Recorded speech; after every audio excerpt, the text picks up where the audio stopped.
Exactly. എനിക്ക് എന്റെ master piece ആർട്ടിനെ പറ്റിയാണ് ചോദിക്കേണ്ടത്. സൂപ്പർ. വാവ്. എനിക്കൊരു സംശയമുള്ളത്, ഇവിടെ ഈ വഞ്ചിയില്ലേ, ഇതിന്റെ അടുത്ത് ഞാനൊരു താമര അരച്ചിരുന്നു. അത് ഓക്വേർഡ് ആണോ, അത് കളയണോ? എനിക്ക് ചെറിയൊരു സജഷൻ ഉള്ളത്, ആർട്ട് വർക്ക് മൊത്തത്തിൽ ഒരു റെഡിഷ് യെല്ലോയിഷ് ആയിട്ടുള്ള വാം ആയിട്ടുള്ള ഫുൾ ടോണാ വരുന്നത്. അതില് പെട്ടെന്ന് ശ്രദ്ധ ആ ഗ്രീനിലോട്ട് പോകുന്നുണ്ട്. ആ ഗ്രീൻ ഒന്ന് ഡള്ളാക്കുകയോ അല്ലെങ്കിൽ ചെറിയൊരു ബ്രൗണിഷ് ആക്കുകയോ ചെയ്ത് കഴിഞ്ഞാൽ നല്ലൊരു ടോട്ടലൊരു യൂണിഫോമിറ്റി കിട്ടും. താമര നന്നായിട്ടുണ്ട്, താമരയുടെ കളറൊക്കെ നല്ലതാ. ആ ഗ്രീൻ മാത്രം പെട്ടെന്ന് നമ്മുടെ ഫോക്കസ് മൊത്തം ഗ്രീനിലോട്ട് പോകുന്ന പോലെ. ബാക്കിയെല്ലാം റെഡ് ആണല്ലോ.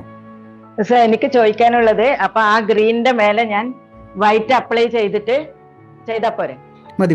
വൈറ്റ് അപ്ലൈ ചെയ്ത് കഴിഞ്ഞാൽ സാധാ ക്യാൻവാസ് പോലെ ഉണ്ടാവും. അതിന്റെ മേലെ എന്നിട്ട് ഒന്ന് ബ്രൗണിഷ് വല്ലോ ആക്കാം. ഇങ്ങനെ ആലോചിച്ചാൽ മതി. അതായത് സന്ധ്യാസമയത്ത് സൂര്യപ്രകാശം ഉണ്ടല്ലോ, ഭൂമിയിൽ പതിക്കുമ്പോൾ ഒരുവിധം എല്ലാം ആ ഒരു കളറല്ലേ, അങ്ങനെ വിചാരിച്ചാൽ മതി. അല്ലാതെ നമ്മൾ താമരയുടെ എല്ലാം ബ്രൗൺ ആക്കി വരയ്ക്കുന്നല്ല, വെളിച്ചം വീഴുമ്പോൾ ബ്രൗൺ ആയി കാണുന്നു എന്ന് വിചാരിച്ചാൽ മതി. ആ കളർ അപ്ലൈ ചെയ്താൽ. ഞാൻ സൺസെറ്റിന്റെ റൂബി സൺസെറ്റ് എന്നാണ് ഇട്ടത്. അപ്പൊ സാർ പറഞ്ഞ കറക്റ്റ് ആണ്. എനിക്ക് ആ ഗ്രീന് മോളും പറഞ്ഞു അതിനൊരു അപാകത ഉണ്ട്, അത് എടുത്ത് കാണിക്കുന്ന എന്തോ ഒരു. അപ്പൊ അത് എന്താ ചെയ്യേണ്ടതെന്നൊരു വെപ്രാളം, എന്താ ചെയ്യേണ്ടതെന്ന് അറിയില്ല. അത് മാത്രമേ ചെയ്യാനുള്ളൂ, വേറെ എല്ലാം നന്നായിട്ടുണ്ട്, നല്ല കളേഴ്സ് ആണ്. 1 week later.